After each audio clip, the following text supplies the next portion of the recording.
Awal mula oknum polisi ruda paksa mertua, korban dibopong dari dapur ke kamar.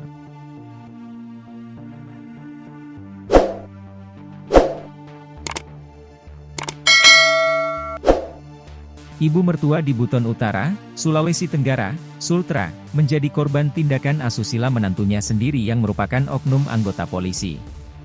Oknum berinisial Aibda Ade itu melakukan pelecehan terhadap mertuanya sendiri. Kini, anggota kepolisian resor, Polres, Buton Utara, Sulawesi Tenggara, berinisial Ade itu pun diberhentikan secara tidak hormat setelah terbukti melakukan pelanggaran etik berat terkait kasus dugaan asusila. Oknum polisi berpangkat Aibda itu diduga melakukan pelecehan seksual terhadap mertuanya sendiri. Kronologi kejadian. Peristiwa ini terjadi pada 16 Januari 2025. Menurut pemberitaan di sejumlah media, saat itu korban sedang memasak di dapur rumahnya. Modus Ade memanggil ibu mertua yang sedang sibuk di dapur untuk datang ke kamar. Dia berdalih ingin berbicara dengan mertuanya. Namun, korban menolak permintaan sang menantu.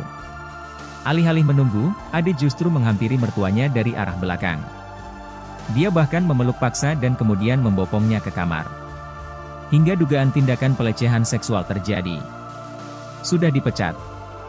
Personel berinisial Aibda Ade itu sudah dijatuhi sanksi pemberhentian tidak dengan hormat, PTDH, alias dipecat usai menjalani sidang kode etik.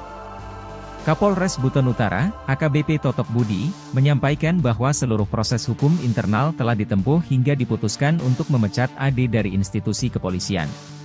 Sidang kode etik telah dilaksanakan dan diputuskan PTDH.